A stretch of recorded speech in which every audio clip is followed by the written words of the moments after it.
শীতকাল মানেই নতুন নতুন সবজি, আর সেই সবজি দিয়ে যদি নতুন নতুন রেসিপি করা যায় কম তেল ঝাল মশলায়, তাহলে কিন্তু খেতে দারুণ লাগে। আর এই সবজি দিয়ে এক প্লেট ভাত অনায়াসে খেয়ে নেওয়া যাবে, সঙ্গে আর কিছুই লাগবে না। নমস্কার বন্ধুরা, welcome back to my channel stay with Shiuli. আশা করছি সবাই খুব ভালো আছেন। ফিরে এলাম আবারও নতুন একটি রেসিপির সঙ্গে। আমার আজকের রেসিপি ফুলকপি সিমের ঝাল। কিভাবে রেসিপিটি তৈরি করেছি চলুন তাহলে দেখে নেওয়া যাক। আমি এখানে একটি ফুলকপি নিয়েছি, আর ফুলকপির সম্পূর্ণ অংশই আমি কেটে নিয়েছি। একটু বড় সাইজ করে ফুলগুলো রেখেছি। দেখুন, ফুলকপি এভাবে কেটে নিয়েছি, আর তার সঙ্গে ডালগুলোও কিন্তু একটু চিড়ে দিয়েছি যেন লবণ ঝাল ঢুকে যায়। এরপরে আমি নিয়ে নিয়েছি সিম। আমি একটু উঁচু করে ধরেছি। একটু উঁচু করে ধরলেই পরিষ্কারভাবে সিম বেছে নেওয়া যাবে কোনটার ভেতরে পোকা আছে আর কোনটার ভেতরে নেই। তো যাই হোক, এইভাবে আমি সিমগুলো সব বেছে নিয়েছি এবং পরিষ্কার করে সব ধুয়ে নিয়েছি। চলুন চলে যাই পরবর্তী স্টেপে। এবারে কড়াইয়ে নিয়েছি পর্যাপ্ত পরিমাণে জল। এবার জলগুলো ফুটে উঠলে ধুয়ে রাখা ফুলকপিগুলো আমি এর ভেতরে দিয়ে দিচ্ছি। এবার 2 মিনিটের মতন ফুটিয়ে নেব, তাই এবার একটি ঢাকনা দিয়ে ঢেকে দিচ্ছি। ফিরে এলাম 2 মিনিট পরে। 2 মিনিটে কপিগুলো খুব সুন্দরভাবে ভাপিয়ে নেওয়া হয়ে গেছে। এটা কিন্তু বেশি সিদ্ধ করা যাবে না, হালকাভাবে একটু ভাপিয়ে নিয়ে আমি এগুলো জল ঝরিয়ে উঠিয়ে নিচ্ছি।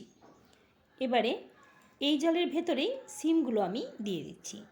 সিমগুলো আমি 2 মিনিট ঢাকনা দিয়ে ভাপিয়ে নেব।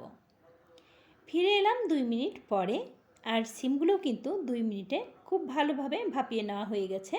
দেখুন, সম্পূর্ণ কিন্তু এগুলো সিদ্ধ হয়নি। এবার জল ঝরিয়ে তুলে নিচ্ছি। চলে যাচ্ছি পরবর্তী স্টেপে।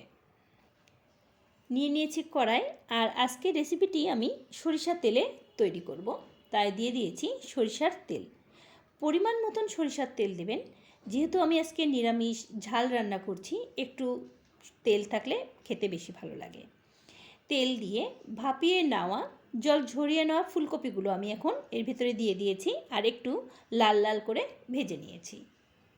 লাল লাল হয়ে এলে ভাপিয়ে নেওয়া সিমগুলো আমি এবার এর ভেতরে দিয়ে দিলাম। সিম আর ফুলকপি একটু হালকাভাবে ভাজতে থাকবো, গ্যাসের হিটটা মিডিয়ামে রেখে। এরপরে সিম আর কপি ভাজতে ভাজতেই চলুন একটি মশলা করে নেওয়া যাক। এবারে নিয়ে নিয়েছি একটি মিক্সিং জার। নিয়ে নিলাম কালো সরিষা 2 চামচ, দিয়ে দিচ্ছি সাদা সরিষা 2 চামচ। আপনারা কম বেশি নিয়ে নিতে পারেন।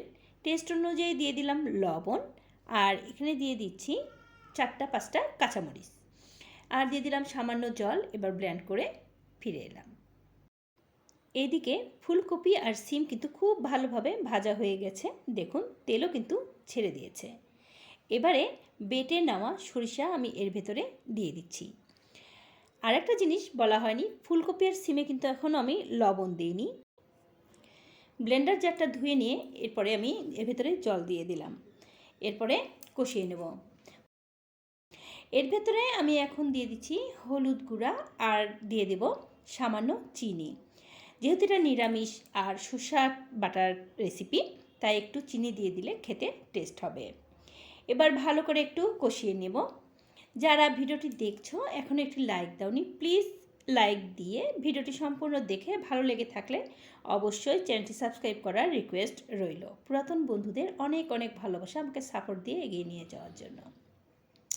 এরপরে দিয়ে দিলাম সামান্য লবণ। কষিয়ে নেওয়া হয়ে গেলে আমি এর ভিতরে দিয়ে দিচ্ছি 1 কাপ গরম জল। গরম জল দিলে টেস্ট বাড়ে আর তাড়াতাড়ি রান্না হয়ে যায়। এবার ফুটে ওঠার জন্য অপেক্ষা করব। ফুটে উঠলেই দেখতে হবে যে তরকারির গ্রেভিটা আপনি কতটুকু রাখবেন। এটা কিন্তু খুব বেশি গ্রেভি হবে না, একটু গায়ে গায়ে থাকবে। এটা রুটি অথবা গরম ভাতের সঙ্গে খেতে কিন্তু খুবই ভালো লাগবে। এবার গ্যাসের হিটটা লো করে দিলাম, আর দিয়ে দিচ্ছি কয়েকটা কাঁচামরিচ, ধনিয়া পাতা কুচি, আর দিয়ে দিলাম 1 টেবিল চামচ সরিষার তেল। 2-3 মিনিট ফুটিয়ে নিয়ে নামিয়ে নিলাম কপি সিমের ঝাল। গরম ভাত আর রুটির সঙ্গে খেতে কিন্তু দারুণ লেগেছে। ভালো লেগে থাকলে অবশ্যই ভিডিওটিতে একটি লাইক দিবেন, চ্যানেলটি সাবস্ক্রাইব করে আমাকে এগিয়ে যেতে সহযোগিতা করবেন। আপনাদের একটি কমেন্ট আমাকে উৎসাহিত করে অনেক বেশি। ভালো থাকবেন, সুস্থ থাকবেন। সম্পূর্ণ ভিডিওটি দেখার জন্য ধন্যবাদ।